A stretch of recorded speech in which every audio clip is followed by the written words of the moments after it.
અહીં જ્ઞાન સૂર્ય સંચરે આપણું ચિત્ત પ્રકાશિત કરે. અહીં જ્ઞાન યજ્ઞ સહુ કરે ચિત્તનું વિશ્વ વિકાસિત કરે.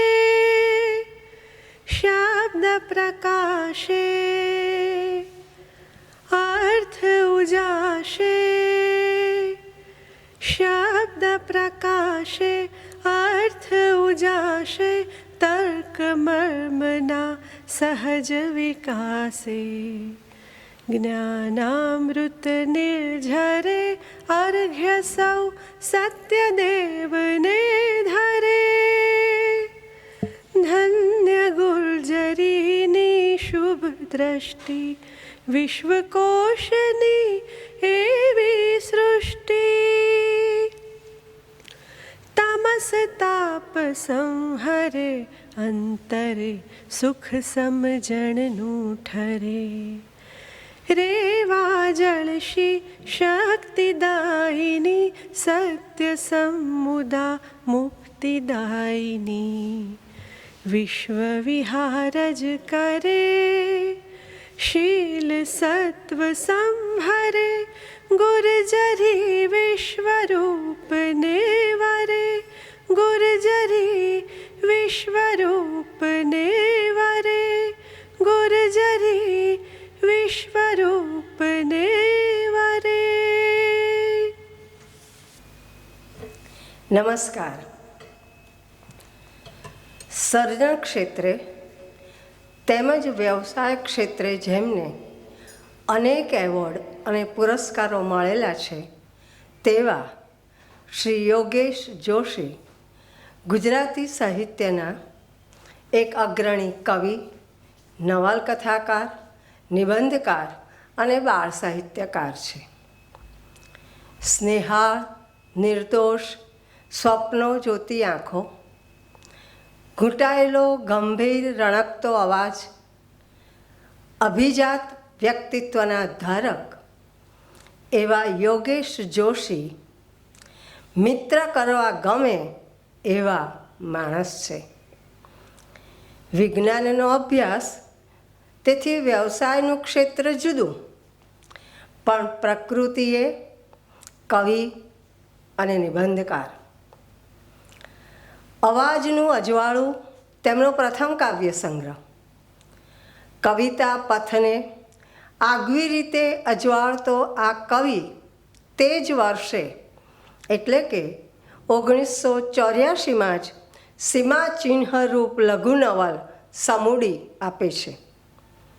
આ પછી તો તેમના કવિતા સંગ્રહો અને લઘુ નવલોમાં આજ સુધી સતત ઉમેરો થતો જ રહ્યો છે અને હજીએ થશે.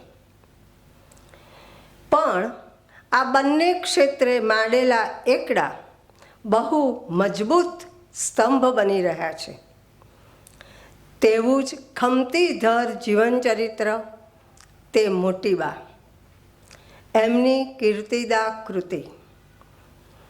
આત્મીયજનને તટસ્થતાથી જોનાર આ સર્જકે આ કૃતિમાં ઉત્તર ગુજરાતની તળપદી તાકાતવાળી બોલીનો સમર્થ વિનિયોગ કરી મોટીબાને આપણી આસપાસ ફરતા કરી દીધા છે.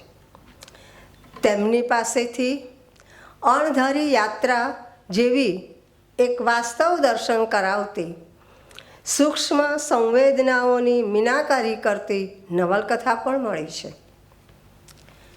તેમણે રમતા રમતા બાળકોને ભાષા જ્ઞાન મળે એવું રસપ્રદ બાળ સાહિત્ય આપ્યું છે. અલ્પ ગુજરાતી બાળ નિબંધ સાહિત્યમાં તેમના આપેલા પતંગની પાંખે અને કેસુડાનો રંગ ગુજરાતી બાળ સાહિત્યમાં ખાસ ઉલ્લેખપાત્ર છે.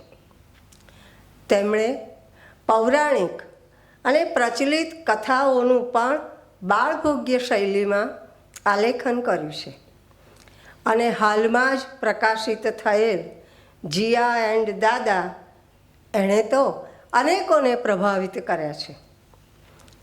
એક આડ વાત. તેમણે પોતાના સંતાનોના નામ બહુ જ અર્થસભર અને પોતાના સંદર્ભમાં પણ સરસ પાડ્યા છે.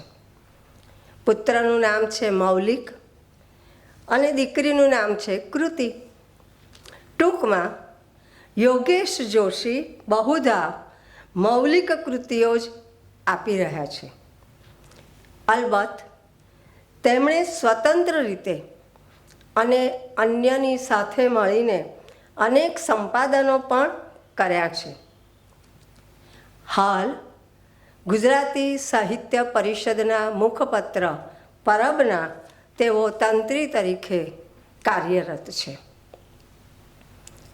આજે આપણે તેમની પાસેથી જેસલમેર, રણ અને રણની રમ્યતા તથા કેનેડા અને મેપલ ટ્રીની ભવ્યતા વિશેના ચિત્રાત્મક, ભાવાત્મક કાવ્યો માણીશું.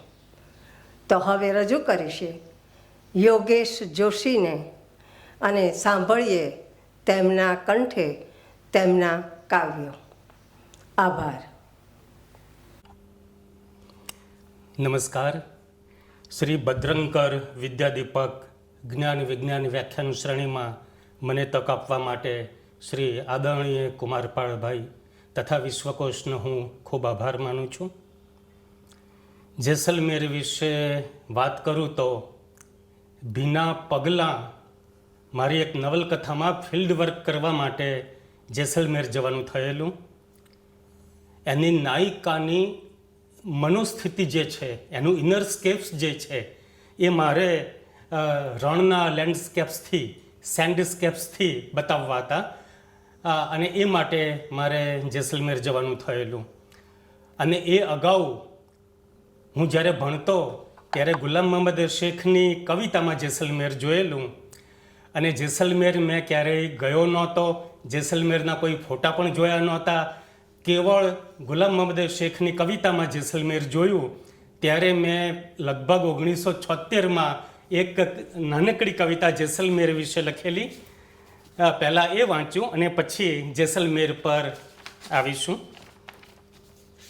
જેસલમેર સાવ કોરા કાગળ જેવું શ્રાવણનું આકાશ જોઈને થાય છે કે લાવ એની હોડી બનાવીને તરતી મૂકું કોઈ ઊંટની પીઠ ઉપર. તો જેસલમેર જોયા સિવાય આ કવિતા મેં લખી. પછી ભીના પગલાંના ફિલ્ડ વર્ક માટે નાયિકાની આંતરચેતનામાં જે ચાલતું હોય એ બધું દ્રશ્યબદ્ધ કરવા માટે જેસલમેર હું ગયો.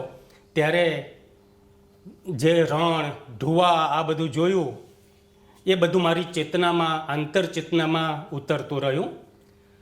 અને સ્થળ કાવ્ય તરીકે જેસલમેર નહીં, પણ નાયિકાની જે પીડા છે એ બતાવવા માટે જેસલમેર વિશેના 2 પ્રકરણ મેં ભીના પગલામાં લખેલા. એ પ્રકરણ તો પછી લખાયા, પણ વચ્ચે કવિતા મને ડિસ્ટર્બ કરતી રહી નવલકથા દરમિયાન અને કેટલીક પંક્તિઓ ફૂટ્યા કરે રણ વિશે, ઢોવા વિશે, ઝરૂખા વિશે, કિલ્લો વિશે. પછી થયું કે આ પંક્તિ હું ઉતારી નહીં લઉં તો હું નવલકથા નહીં લખી શકું, કે એના ચેપ્ટર આગળ નહીં ચાલે. એ પંક્તિઓ મને જંપવા ના દે, શ્વાસ લેવા ના દે. એમાં કેટલીક દ્રશ્યબદ્ધ પંક્તિઓ તો આવીને જતી રહી, પણ કેટલીક પંક્તિઓ મેં પછી ડાયરીમાં ઉતારી દીધી અને એ પછી એમને એમ ડાયરીમાં રહેવા દીધેલું. ભીના પગલાં નવલકથામાં 2 ચેપ્ટર લખ્યા અને એ પછી લગભગ 2000માં અમે 5 મિત્રો જેસલમેર ગયેલા. અતુલ રાવલ, પરેશ નાયક, કવિ મિત્ર યજ્ઞેશ દવે અને વિડીયોગ્રાફર, છબી કલાના નિષ્ણાત શ્રી રાવજી સોંદરવા. અને એ વખતે ફરી પાછું મારી આંતરચેતનામાં જેસલમેર રોપાતું ગયું. અને જેસલમેર માત્ર સ્થળ કાવ્ય તરીકે નહીં, પણ મનુષ્યની પીડા અને સંવેદન પણ એમાં ઘૂંટાતા જાય એ રીતે પછી જેસલમેરના કાવ્યો રચાતા ગયા. અને પંક્તિઓ ફૂટ્યા પછી લગભગ 2 વર્ષ એના પર કામ કર્યું. છૂટક પંક્તિઓ ફૂટ્યા કરી અને 4 ખંડમાં જેસલમેર લખાયું. રણ, ઢુવા આ બંને માનવ સર્જિત, ઝરૂખા અને કિલ્લો એ કુદરત સર્જિત અને આ બંને માનવ સર્જિત. તો રણ વિશે 5 કાવ્યો થયા એ હું વાંચું. રણ વિશેનું પહેલું કાવ્ય. રણ 1. કઈ યુગોથી તરસ હતી મને જેની તે આ રણ નથી. હે ઊંટ ચાલ હજીએ આગળ, નથી છીપતી હજીએ કાંટાળી તરસ. મારી અંદર પડેલી છે યુગોથી ધગધગતી આ શેની તરસ. કયા રણની, કયા જળની, કઈ પળની, કયા અમૃતની ને કયા ઝેરની ખબર નથી. હે ઊંટ ચાલ હજીએ આગળ. બીજી રચના. જુઓ જુઓ પણે પેલા ઢુવાની ટોચ પર બેઠેલ ઊંટના ઢીકા પર બેસી ગયો છે ચાંદો કેવો. ઊંટ ઊભું થતાં જ ચાંદો ગબડી તો નહીં પડે ને. ત્રીજી રચના છે. રામે ખિસકોલીની પીઠ પર ફેરવી હતી આંગળીઓ, બસ એ જ રીતે ફરતી રહી રોજ રાતે ચંદ્રની હજાર હજાર આંગળીઓ અહીં આ રણની હથેળી પર, ને રચાતી રહી અનંત લહરીઓ. એક નાની કાંકરી એમ જ રણમાં ફેંકી, ને થતા ગયા કુંડાળા અંદર અને બહાર.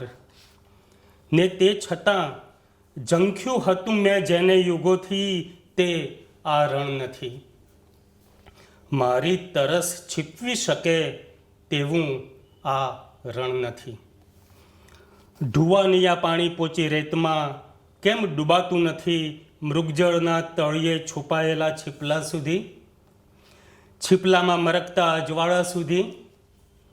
ક્યાં હશે મારી તરસને છીપવે તેવું રણ. હે ઊંટ ચાલ લઈ જા મને એવા રણે, ડૂબી જઈ શકાય જ્યાં છેક તળ સુધી, અતળ સુધી, ગયા જન્મ સુધી, અસમય સુધી, ને પછી ઉગી શકાય રણના આભે સોનેરી ચાંદો બને. રણ વિશેની ચોથી રચના. થીજેલા રણના કાંઠે ઉગ્યો પૂનમનો ચંદ્ર.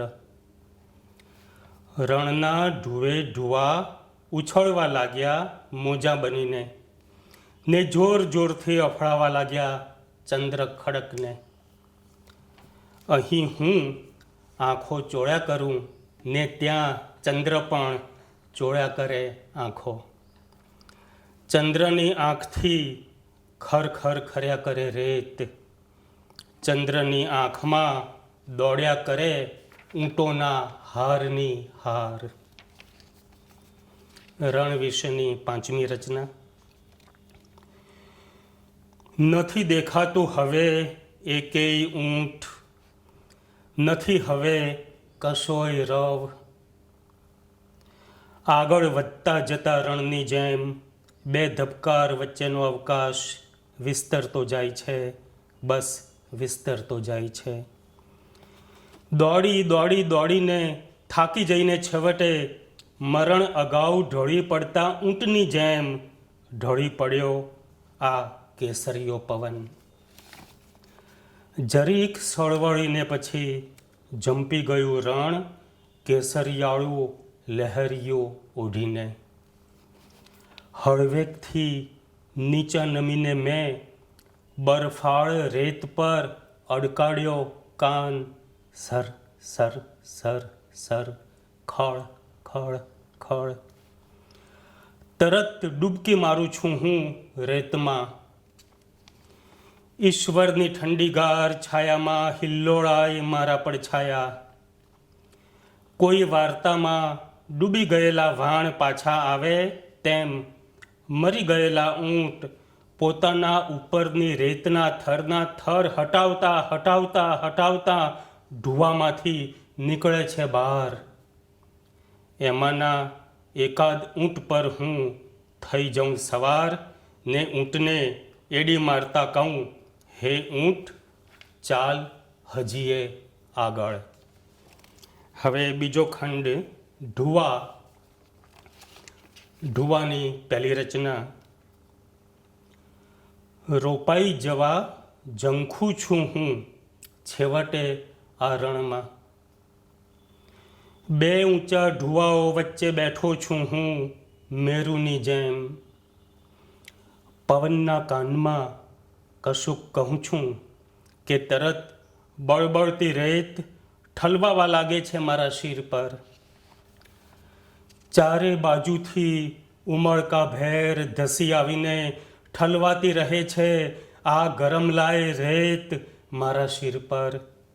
હવે છાતી સુધી રેત, હવે ગળા સુધી રેત, હવે માથા સુધી રેત. હવે હું ઢુવાની નીચે. હવે મારી ઉપર ઊંચા ઊંચા પહાડ જેવડા ઢુવે ઢુવા ઢુવે ઢુવા ગોકળ ગાયની ગતિએ મોજાઓની જેમ વહેતા. વધુ ને વધુ ઊંચા અને ઊંચા થતા જાય છે મારી ઉપરના ઢુવા, ને મારા તળિયેથી ઉપર ઉઠતો જાય છે લાવા. છતાં કેમ હજીએ નથી તો રોપાઈ શકાતું, નથી તો દટાઈ શકાતું, કે નથી તો બળી જઈ શકાતું. ઢુવાની બીજી રચના. આ ઢુવા સતત મથે ટેકરીઓ બનીને સ્થિર થવા, ઝાડ બનીને જમીનમાં ઊંડે ઊંડે મૂળ નાખવા, પછી મૂળિયાં ફેલાવી પ્રસરાવી અનેક હાથો વડે ધરતીને ઝાલી રાખવા. વાંદરાનું બચ્ચું જેમ ઝાલી રાખે એની માને. પણ ત્યાં તો પવન ઢુવાના દેહ પર હળું હળું હાથ પસવારે, સર સર સર સર રેત સેરવે.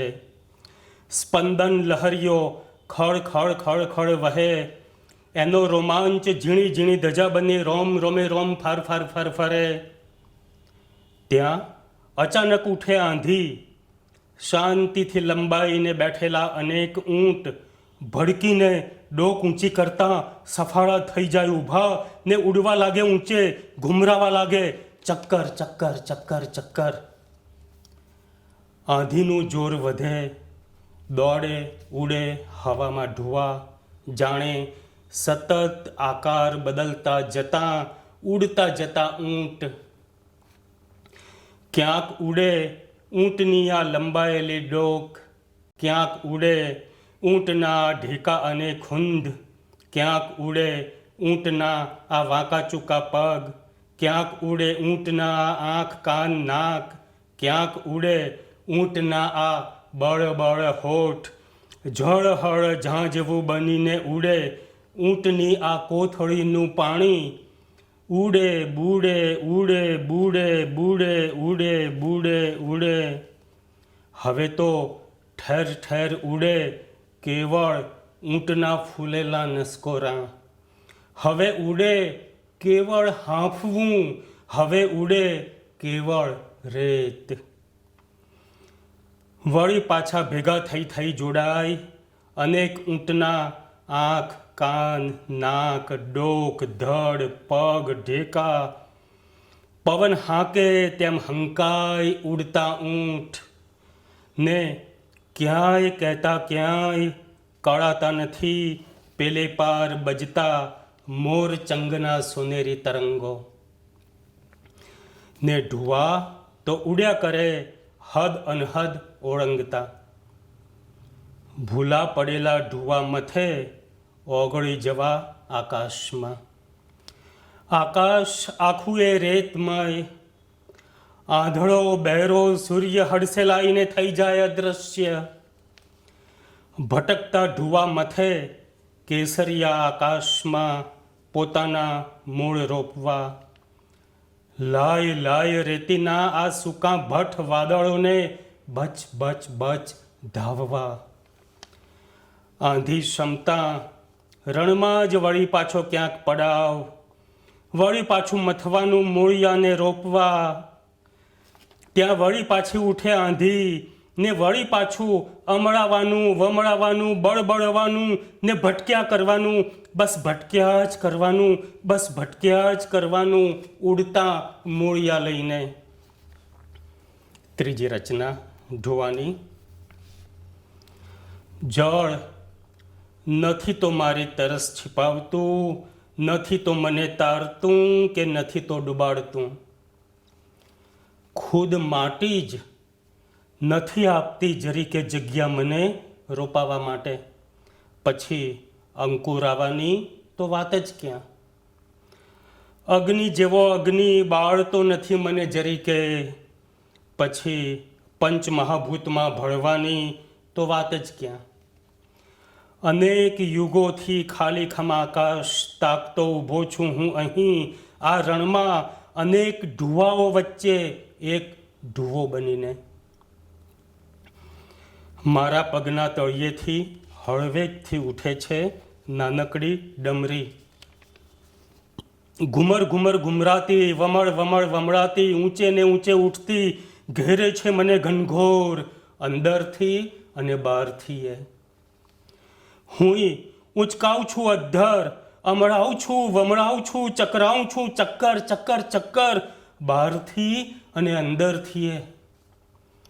મારામાંથી કશુંક વિખેરાતું જાય ભોંય વગરની ભોંયમાં, મારામાંથી કંઈક પરોવાતું જાય સોય વગરની સોયમાં, ને બાકીનું કશુંક ઊંચે ને ઊંચે ઉડતું જાય ને ફેલાતું જાય આકાશ વગરના આકાશમાં. થોડીક ક્ષણમાં તો બની જઉં કાળ વિકરાળ વાવાઝોડું ને ભટકું ઢુવે ઢુવે, રણે રણે, ગ્રહે ગ્રહે. ઢાંકી દઉં આખીએ સૃષ્ટિને ધૂળથી, ઉખેડી નાખવા મથું ધૂળને મૂળથી. છવાઈ જાય અંધકાર ચારે તરફ, ધૂળ ભોંકાય સૂર્યની આંખમાં, સૃષ્ટિ આખીએ ધૂળ ધૂળ ધૂળ, ન ક્યાંય કશાયના મૂળ. અંદર બાર ઉપર નીચે બધે બધે બધે જ ધૂળ ધૂળ ધૂળ. આ સકળ વિશ્વમાં ભટકી ભટકી ભટકીને હું તો કેવળ શોધ્યા કરું છું રોપાઈ જવા માટેની ચપટી એક જગ્યા. થાકું છું, હારું છું, શાંત થવા સ્થિર થવા મથ્યા કરું છું. પવન હળવે હળવે પંપાળે છે મને ને રચે છે જળ લહરી જેવી કોરી કટ ભાત. હું વાટ જોઉં છું ભીની ભીની નાજુક નમણી પગલીઓની, પેલે પાર બજતા મોરચંગના સોનેરી તરંગોની. પણ ત્યાં તો વળી મારા પગના તળિયેથી હળવેકથી ઉઠે છે નાનકડી ડમરી, ને ભમરીની જેમ મારા દેહને કોરતી કોરતી ઊંચે સરે છે, ને તાળવું ફાડી ઉઠે છે ઊંચે, ને ભટકે છે અશ્વત્થામાની જેમ. બની ગયો છું હું જાણે ગંતવ્યહીન વાવાઝોડાનું કેન્દ્ર. પેલે પારની ક્ષિતિજો વિખેરાય મારી આંખોમાં, ઊંટની પ્રતીક્ષાભરી આંખો પલકે મારી આંખોમાં. હવે ઝરૂખા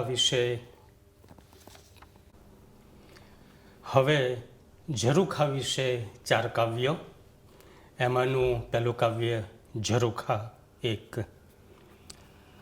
જાણે રેતીમાંથી જ બન્યું હોય તેવું દિશા ભૂલ્યું ઊંટ ઘાંઘું બનીને દોડે દોડે દોડે, પાછળ પોચા પોચા પગલાં વેરતું, ઉડતી ઘુમરાતી ડમરીઓ ગળચતું, આંધીઓ આર પાર ઓળંગતું, બસ દોડે દોડે દોડે. દશે દિશાએ ભટકે રજોડે ભટકે, ભટકી ભટકી થાકે થાકે હારે હાંફે, ને તોય દોડે દોડે દોડે. છેવટે અંદરનું પાણી એ ખલાસ થઈ જાય, રણનો કિનારો દેખાય જ નહીં, એકેય દિશા સૂઝે જ નહીં, ડમરીની જેમ જ ચક્રાવે ચડે બધીએ દિશાઓ. પરસેવામાંથી એ નીકળે લાય લાય રેત, આંખોમાંથી એ સર સર દડે ખારી ખારી રેત. રેતથી રેબ જેબ થાક્યું હાર્યું ઊંટ પહોંચે ઊંચા ઢુવાની ટોચે, અને જીવન મરણની સંધિ રેખા પર ઊભીને ક્ષિતિજની એ પેલે પાર લંબાવે એની ડોક. શું શોધવા? ઝરૂખાની બીજી રચના. કેટલા ઝરૂખા જીર્ણ શીર્ણ કિલ્લાની દિવાલમાંથી ડોકા કાઢે બહાર. ઝરૂખાઓની કીકીઓમાં તગ તગે અવાવરું ભેજ.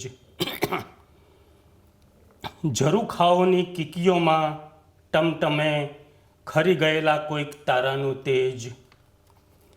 બધાએ ખંડિત ઝરૂખાઓની ધૂંધોળી નજર સ્થિર ક્ષિતિજની એ પેલે પાર શાની પ્રતીક્ષામાં?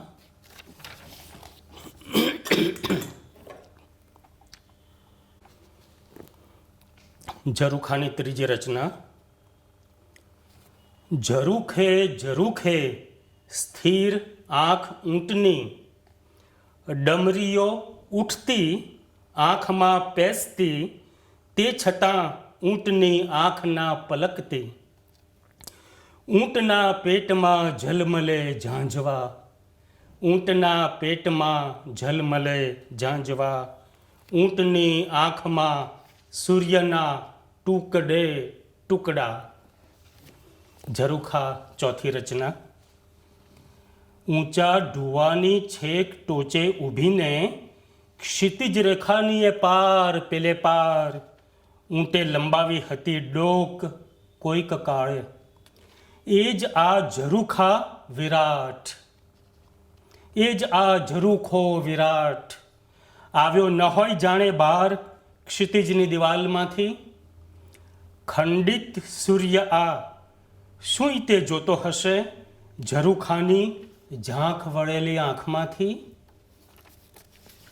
હવે કિલ્લો વિશેની ચારેક રચનાઓ. એમાં પહેલી રચના. અહીં આ આડી લાંબી ટેકરી પર કંઈ કેટલાય કાળથી 5-7 ઊંટ બેસી રહ્યા અડોઅડ પથ્થર થઈ. તપતી ઉડતી વીંઝાતી રેતીના મારથી કેટલાક ઊંટોના તો તૂટી ગયા છે ક્યાંક ક્યાંકથી થોડાક ઢેકા. વીંઝાતો જાય તડકો દારૂઘોડાની જેમ, વીંઝાતો જાય તડકો દારૂઘોડાની જેમ, ને ખરતા તૂટતા જાય છે પથરાળ ઊંટોના કાન, નાક, હોઠ, 18 અંગ. ખર ખરતા કાંગરાની જેમ, તડાક તૂટતા બુરજની જેમ. ક્યારે થશે આ 5-7 ઊંટનો જીર્ણોદ્ધાર? લાવ મારી હથેળીમાં ચાંગળુક જળ, મંત્ર ભણીને છાંટું અને ગાંગરતોક થઈ જાય બેઠો આ કિલ્લો. આળસ મરડતો ઊભો થઈ જાય આ કિલ્લો, ને ચાલવા લાગે પણે ચાલી જતી ઊંટોની હારની પાછળ દૂર સુદૂર પ્રગટી રહેલા પેલા પૂર્ણ ચંદ્ર ભણી. કિલ્લોની બીજી રચના. કિલ્લો કેવળ મારો, એમાં પ્રવેશવાનો કોઈને અધિકાર નથી. કિલ્લો મારી બહાર, મારી આસપાસ, મારી અંદર દોડે ઊંટોના હારની હાર, અને એના પગલાં પડે બહાર વિસ્તરતા જતા રણમાં. રણ કેવળ મારું, એની રેતી ઉપર પગલાં પાડવાનો કોઈ નહીં, કોઈ જ અધિકાર નથી. રણને આગળ વધતું રોકવા મેં જ ઉગાડ્યા છે અસંખ્ય બાવળ મારી અંદર. મારા બાવળના પીળા ઝીણા ફૂલો પર નજર નાખવાનો કોઈને અધિકાર નથી. ઝાંઝવા તો વહી ગયા ક્યારના એ ઊંટની ખડકાળી તડકાળી આંખમાંથી. ઝાંઝવા તો વહી ગયા ક્યારના એ ઊંટની ખડકાળી તડકાળી આંખમાંથી. ડોક ઊંચી કરીને ગરમા ગરમ તડકો ચગળતા ઊંટ તો ક્યારના એ ચણાઈ ગયા કિલ્લામાં. ત્યારથી સતત ખરતા જાય છે કાંગરા, કાંગરે કાંગરે ખરતા જાય હોંકારા, ને સોરાતી જાય કિલ્લા તળેની માટી. કિલ્લાના સમારકામ માટે ટોચ પર પથ્થર મુકાતા જાય, ચણાતા જાય, પણ પાયામાં જ તિરાડો પડેલા પથ્થરો તરડાતા જાય, તૂટતા જાય. પાયાના પથ્થરો તળેની ધરતી કંપે, કોણ જાણે કયા જંપે, થરથર થરથર થરથર કંપે. ક્યાં છે કશું એ સલામત એકેય કિલ્લામાં? ક્યાં છે કશું એ સલામત એકેય કિલ્લામાં? ધસમસતા હાથી જેવા સવાલો મને ના પૂછો. બંધ છે યુગોથી મારા કિલ્લાના કટાયેલા તોતિંગ દરવાજા. બંધ દરવાજાની બહાર પણ હું છું અને અંદર પણ. આ ઝરૂખાઓ તો રાહ જોઈ જોઈને ઊંડી ઉતરી ગયેલી મારી આંખો છે, આંખો. કોઈક કાળે થીજી ગયેલો સમય હજી એ ગંધાયા કરે છે કિલ્લાના ગર્ભાગારોમાં. હજી એ કિલ્લાના રંગમંડપમાં અધરાતે મધરાતે રહી રહીને રણકી ઉઠે છે એક ઝાંઝર. સુમસામ રાણીવાસમાં હજી એ હરે છે ફરે છે રાતી ચટ્ટાક ચુંદડીઓ. કિલ્લામાં હજી એ આમ તેમ રજોડે છે કેસરિયા સાફા પહેરેલા કાળા કાળા ઓળા.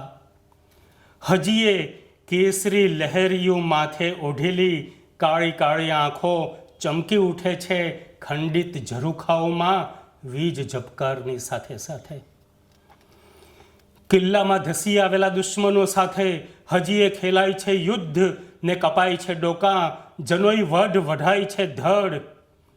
હજી એ કિલ્લામાં હરે છે ફરે છે લડે છે અધરાતે મધરાતે માથા વગરના ધડ. ઉતરી આવતા ઓળાઓ બૂમો પાડે છે ખમ્મા ખમ્મા ખમ્મા ઘણી ખમ્મા. કોઈક કાળે ઝળહળ તો સોનેરી કિલ્લો હવે ભેંકાર, કેવળ ખંડેર. ખંડેરની ભવ્યતા રૂપેરી ચંદ્ર બનીને ઊંચે ચઢે છે રણની કાળી ક્ષિતિજે. કિલ્લોની ત્રીજી રચના. કિલ્લાની અંદર કદાચ હું કેદ હોઉં એમ ધારી કિલ્લાની ફરતે ઘેરો ઘાલ્યો છે મેં. આગળ વધુ છું હું કિલ્લામાંની તોપોમાંથી છૂટતા અગનગોળાઓની મરણઝાળ સામે જજુમતો. કિલ્લાના તોતિંગ બંધ દરવાજા ભણી ધસી જાઉં છું હું હાથી બનીને, ને જોરથી અફડાવું છું વચમાના ઊંટને. બંધ દરવાજા પરના મસ મોટા અણિયાળા ખીલા થઈ ઉઠે છે લોહી લુહાણ. ફરી વળી ધસું છું અફડાવું છું વચમાના ઊંટને. છેવટે ચીસ સાથે ઢળી પડે ઊંટ. ફાટેલાના ડોળામાંથી ઢળી પડે ઝાંઝવા. ફાટેલાના ડોળામાંથી ઢળી પડે ઝાંઝવા. ઢળી પડે પેલે પાર બજતા મોરચંગના સોનેરી સૂર. છેવટે તોતિંગ દરવાજો કડડડ ભૂસ. ચીચિયારીઓ કિકિયારીઓ ધસી જાઉં હું અંદર. જરીક આગળ જતાં જ એક વળાંક વળતાં જ ફરી તોતિંગ દરવાજો, ફરી પાછા અણીયાળા મસ મોટા ખીલા. વળી હાથી થઈને હું ધસમસું. વળી પાછો અફળાવું વચમાના ઊંટને. વળી પાછા અણીયાળા ખીલા લોહી લુહાણ. વળી પાછું ઢળી પડે ઊંટ, ઢળી પડે ઝાંઝવા, અને ત્યાં તો તૂટી પડે દરવાજો કડડડ ભૂસ. વળી પાછું ધસી જાઉં અંદર. જરી આગળ જતાં જ વળી પાછો વળાંક વળાંક વળતા જ ફરી પાછો દરવાજો તોતિંગ, ફરી પાછો અફળાવું હાથી બની, ફરી પાછું વચમાનું ઊંટ ઢળી પડે લોહી લુહાણ. બસ આમ તોડ્યા જ કરું દરવાજા એક પછી એક, ધસ્યા કરું આગળ અને આગળ અને આગળ, છતાં વળાંકે આવ્યા જ કરે દરવાજા તોતિંગ, એક પછી એક. ક્યારે આવશે છેલ્લો દરવાજો? કિલ્લોની છેલ્લી રચના. કિલ્લો મારો, કિલ્લાના તોતિંગ બંધ દરવાજાએ મારા, દરવાજે ખોડેલા મોટા મોટા અણિયાળા ખીલાએ મારા, ધસમસતા હાથીએ મારા અને વચમાના ઊંટ પણ મારા. કિલ્લો મારી આજુબાજુ અને અંદર પણ. આમ જુઓ તો તોતિંગ દરવાજા બંધ કરીને કિલ્લામાં બેઠો છું હું, ને દરવાજા તોડવા બહારથી મથ્યા કરનાર પણ હું જ. ને આમ જુઓ તો કિલ્લાની અંદર પણ હું નથી ને બહાર પણ હું નથી. ને આમ જુઓ તો ક્યાં છે હવે કિલ્લો? નથી બુરજ, નથી કાંગરા, નથી સૂરજ, નથી ઝાંઝવા, નથી તોતિંગ દરવાજા, નથી ઊંચી દિવાલો, ને તે છતાંય ઝરૂખા છે. હા, ઝરૂખા છે. હવામાં ઝૂલતા ઝરૂખામાં ઝૂરે ઊંડી ઉતરી ગયેલી ઝાંખ વળેલી ટમટમતી આંખો. તો આ જેસલમેરના ચારે ખંડના બધા કાવ્યો અહીંયા પૂરા થયા. હવે કેનેડા કાવ્યો વિશે થોડી વાત ને પછી કેનેડા કાવ્યો. મારી દીકરી લગ્ન પછી કેનેડા સેટલ થઈ. એ પછી 2009માં પહેલી વખત કેનેડા જવાનું થયું એની પ્રેગ્નન્સી વખતે. એ પછી ઓલ્ટરનેટ લગભગ 4 વખત કેનેડા જવાનું થયું. ત્યાંની પાનખર જોઈ, પાનખરના રંગો જોયા, નાયગ્રા જોયું, ત્યાંનો જે બરફ પડે છે એ બરફની બધી લીલાઓ જોઈ. કે ત્યાંના બરફ માટે તો આપણી પાસે શબ્દો પણ ગુજરાતી ભાષામાં ન મળે. ફ્લરીઝ એટલે ઝીણા ઝીણા બરફના કણ હવામાં હિલ્લોળાતા હોય, બિલકુલ વજન રહિત અને જલ રહિત. એ આપણી હથોડીમાં આવે અને હથોડીની ઉષ્મા અડે ત્યારે સહેજ ભીના થાય, બાકી એ ઝીણા કણ હિલ્લોળાતા હોય. આવી ફ્લરીઝ, એના માટે આપણી પાસે કોઈ શબ્દ નથી. સ્નોફોલ પણ મોગરાની ઝીણી પાંખડીઓ હોય, એ હવામાં લહેરાતે નીચે આવતી હોય અને નીચે એના ઢગલા થતા હોય, એ પણ કોરી કટ, એમાં સહેજ પણ ભીનાશ ન હોય. હથોડીમાં અડે ત્યારે એ ભીનાશ, હથોડીની ઉષ્માથી એ ભીનાશ થાય. એ સ્નો જ્યારે આઈસ બને ત્યારે એમાં આપણે જેને કરા પડે એમ કહીએ છીએ, એ આઈસ. અને ફ્રીઝિંગ રેઇન, વરસતી ધારાઓ અને વરસાદની ધારાઓ પડતી હોય અને 12 - ટેમ્પરેચર હોય, તો એ ધારાઓ વરસતા જ આઈસની ધારાઓ બની જાય. અને ક્યારેક તો ઝાડની ડાળીઓ પર કાચની ભૂંગળીઓ લટકતી હોય, એવી એ ધારાઓ, પાણીની ધારા વરસતા થીજી જઈને કાચની ભૂંગળીઓ લટકતી હોય એમ ડાળ પર લટકતી દેખાય. આ બધી લીલાઓ જોઈ. 4 વખતે આવી રીતે કેનેડા જવાનું થયું, પણ એક પણ કવિતા લખાઈ નહોતી. અને આ પાનખરના રંગો જોયા તો પાનખર પણ ત્યાં મેપલના વૃક્ષો બહુ જ થાય અને મેપલના વનો. તો આપણે ત્યાં વસંત આવે ત્યારે ફૂલો ફૂટે, એ પાંદડાઓની વચ્ચે ક્યાંક ફૂલો ફૂટ્યા હોય. જ્યારે મેપલના તો જેટલા પાંદડા, એ બધા પાંદડે રંગો ફૂટે અને જાણે જેટલા પાંદડા એટલા ફૂલો. અને આખો રંગોત્સવ ઉજવાતો હોય. અને ઘણા બધા ટુરિસ્ટ ફોલ્સના કલર્સ જોવા માટે કેનેડા અને અમેરિકાના, નોર્થ અમેરિકાના પ્રવાસે આવતા હોય. તો પાનખરના બધા રંગો અનેક વખતે જોયા, તો પણ એ કવિતા થઈ નહોતી, કે બરફની એ કવિતા કોઈ જ લખાઈ નહોતી. અને નાયગ્રા તો અનેક વખતે ગયા, જ્યારે જવાનું થાય ત્યારે. દીકરીના ઘરેથી 1 કલાક ડ્રાઈવ કરો અને નાયગ્રા પહોંચાતો, તો નાયગ્રા વિશે હજી કવિતા મારી પાસે આવી નથી. કવિતા એની શરતે એને આવવું હોય તો જ આવે, ન આવવું હોય તો ન આવે. તો ચારેક વખતે કેનેડા જવાનું થયું પણ કોઈ કવિતા આવી નહોતી. પછી 2016માં નિવૃત્ત થયા પછી કેનેડા જવાનું થયું. અને એ વખતે મને પણ નવાઈ લાગે છે કે 16 વર્ષ પછી કવિને જેમ પ્રેમની કવિતાઓ ફૂટે એમ રિટાયર્ડ થયા પછી 60 વર્ષ પછી પાનખરની, વૃદ્ધાવસ્થાની અને મરણાવસ્થાની કવિતાઓ મને ઢગલા ફૂટવા માંડી. અને એ વખતે જે 3 મહિના અમે ત્યાં રહ્યા 2016માં, એમાં એક આખો સંગ્રહ થાય એટલા કાવ્યો મેપલના અને બરફના કાવ્યો થયા. બરફ વિશેના 16 કાવ્યો અને મેપલ વિશેના પણ 16 કાવ્યો. એમાંથી હું બરફના અને મેપલના 2-3 કાવ્યો હું રજૂ કરું. ટોરન્ટોમાં શિયાળો કવિતાનું શીર્ષક.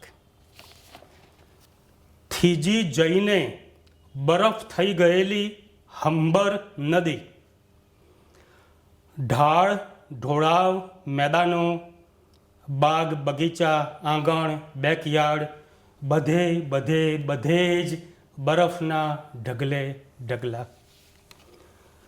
બરફના થીજેલા મોજાઓ વચ્ચે તરે બધા ઘર.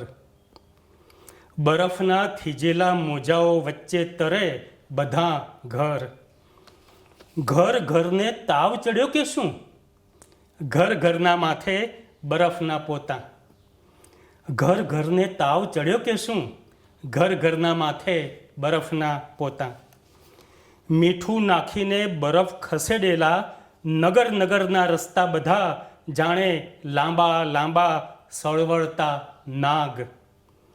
શિયાળો કરે છે શું? બરફ મંથન.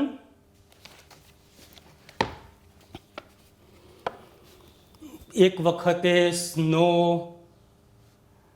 આખી રાત પડેલો અને સ્નો સ્ટોર્મ એટલો બધો આવેલો, અને એ બારી પાસે કેનેડામાં હું ઊભો રહેલો દીકરીના ઘરની, અને લગભગ આખી રાત મેં સ્નો સ્ટોર્મ જોયેલો. તો આમ ઊંચું કરીને આકાશમાં જુઓ તો રાત હોવા છતાં એ રાત સફેદ દેખાય. ઉપરથી સ્નો એટલો બધો પડતો હોય કે રાતનો કાળો રંગ નહીં પણ સફેદ રાત દેખાય. એ જોયા પછી સવારે એક કવિતા થયેલી. એટલે મરણ અવસ્થાની જે કાવ્યો લખાયા એમાંના હવે આ કાવ્ય, એમાંનું એક કાવ્ય. શીર્ષક છે શ્વેત મૌન. લોંગ વિન્ટર કોટ, વિન્ટર હેટ, વિન્ટર શૂઝ પહેરી, ડગુમકુ લાકડીના ટેકે, બરફમાં લપસાઈ નહીં એનું ધ્યાન રાખતો, ધીમા પણ મક્કમ ડગ ભરતો પહોંચું છું પાર્કમાં. બેસું છું બરફની ગાદીવાળા બાંકડે એકાકી. હાફ જરી ઓછી થતાં શરૂ કરું છું જાપ મહામૃત્યુંજય મંત્રના.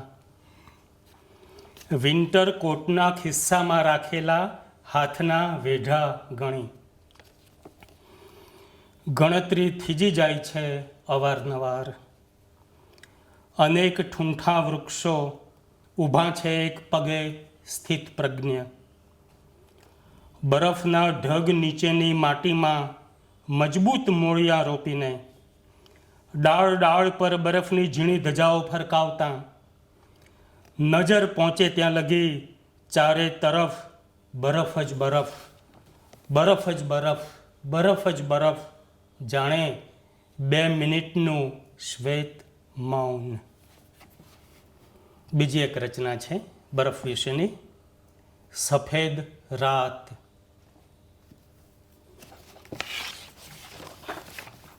નભ આખુએ ઝીણું કોણે પીંજ્યું? નભ આખુએ ઝીણું કોણે પીંજ્યું?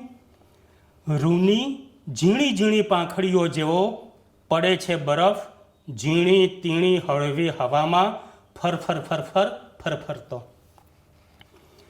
કાચની બંધ બારીમાંથી જોઉં છું, એકેય તારો તો દેખાય જ ક્યાંથી? ફરફરતા બરફે કરી દીધી છે કાળી ભમ્મર રાતને સફેદ. પૂણી જેવી, સફેદ કફન જેવી. સફેદ કફન જેવી રાતનું પોત જોવા સહેજ બારી ખોલી જરીક હાથ બહાર કાઢું છું ત્યાં તો ઓ માય ગોડ, સફેદ રાતનું પોત મરણ જેવું જ ઠંડુગાર. તરત બારી તો કરી દઉં છું બંધ, પણ અંદર ધસી જ ગઈ પલવારમાં બરફની કટાર જેવી મરણની લહેરખી. હવે આ મેપલના વૃક્ષોના કલરની વાત કરી, રંગોની વાત. મેપલ વિશેના હું 3 કાવ્યો વાંચું. પહેલું કાવ્ય, પહાડના ઢોળાવ પરથી ઉતરતો પાનખરનો ઠંડો તીણો પવન અડતાં જ મેપલ વનના પાને પાન પ્રગટાવવા લાગ્યા કેટલા રંગો. રા, ના, પી, લી, વા, ની, જા, કેટલા રંગો. ખરખર ખરખર ખરખર ખર ખરી જવા માટે તે આટલો ઉમળકો. મેપલ શ્રેણીનું બીજું એક કાવ્ય છે. શીર્ષક છે સોનેરી પાંદડા. મારી બારીમાંથી રોજ જોયા કરું છું ઘર સામેના મેપલને. લીલાછમ પાંદડા હવે ધીરે ધીરે થતા જાય છે ફૂલ જેવા હળવા, ને બદલાતો જાય છે પાંદડાનો રંગ. પીળો, નારંગી પીળો, સોનેરી પીળો, ને સાંજના આથમતા તડકામાં તો ચળકતો સોનેરી. જાણે તપેલા સોનાનો જ રંગ. નભના ખોબામાંથી સાંજ ઢળી ગઈ ત્યાં સુધી મેં જોયા કર્યા સોનેરી પાંદડા. ત્યાં પૌત્રની બૂમ આવી, દાદા ચલો ડિનર કરવા. એક બાઉલમાં વઘારેલી થોડી ખીચડી, જરીક ઘી ને ચમચી એક મોળું દહીં લઈને લાકડીને ટેકે ધીમે ધીમે આવી જાઉં છું પાછો મારી બારી પાસે. ખીચડી ખાતાં ખાતાં જોઉં છું મેપલના પાંદડાના રંગ આભના ઢાળ પરથી ધીમે ધીમે ઉતરતી રાતમાં, ભરતીની જેમ ઉમટતી પૂનમની ચાંદનીમાં. ડિનર પછી યાદ કરીને સૂતા પહેલાંની દવાઓ લઈ લઉં છું. પછી પથારીમાં એક પડખે પડ્યા ઊંઘ વિહોણી કોરી આંખે જોયા કરું છું એકી ટશે બારી બાર ધવલ ચાંદનીમાં ચળકતા મેપલના દૂધિયા નારંગી પાંદડા. મેપલના પાંદડાના રંગ જોતાં જોતાં જોતાં ક્યારે આવી ગઈ ઊંઘ ખબર ન રહી. રાત્રે પેશાબ માટે ઉઠવું ન પડ્યું. સવારે ઉઠીને જોઉં છું તો ઘર સામેનું મેપલ વૃક્ષ નર્યું હાડપિંજર. સવારે ઉઠીને જોઉં છું તો ઘર સામેનું મેપલ વૃક્ષ નર્યું હાડપિંજર, ને વૃક્ષ નીચે સોનેરી પાંદડાનો ઢગલો. એ ઢગલામાં હજીએ જીવ સળવળ થતો હોય એમ પવનમાં સળવળે સોનેરી પાંદડા. ધીમેથી બેઠો થઉં છું, લાકડીના ટેકે જઉં છું વોશરૂમ. ત્યાં સામેના દર્પણમાં નજર પડે છે તો મારા આંખ, કાન, નાક, મોં, આંગળીઓ, હાથ બધું ફેરવાઈ ગયું છે મેપલના નારંગી સોનેરી પાંદડામાં. મેપલ વિશેનું બીજું એક છેલ્લું કાવ્ય, અને આ કાવ્ય સાથે પૂરું કરીશું. શીર્ષક છે પાનખર વહેણમાં. જનાર તો ક્યાં જોવાના હતા કે ફૂલોથી કેવા શણગાર્યા છે એમને અંતિમ યાત્રામાં. જનાર તો ક્યાં જોવાના હતા કે ફૂલોથી કેવા શણગાર્યા છે એમને અંતિમ યાત્રામાં. પણ મેપલના આ પાંદડાઓએ તો અંતિમ વિદાય અગાઉ જ જાતે જ સજી લીધા શણગાર. પાંદડે પાંદડે પ્રગટાવીને ભીતરના રંગો, પાંદડે પાંદડે જાણે રંગ રંગના દીવા. મારી નજર ભીંજાઈ છે પાંદડે પાંદડે પ્રગટેલા પાનખરના રંગોથી. પાનખર વેણમાં વહેતા પાંદડા સાથે વહી રહ્યો છું હું પણ. ખરખર ખરખર ખળખળ ખળખળ. હવે જરૂર નહીં રહે અંતિમ યાત્રામાં મને શણગારવાની. હવે જરૂર નહીં રહે અંતિમ યાત્રામાં મને શણગારવાની કે અસ્થિ કુંભમાં ભરીને મને વહાવવાની. Thank you.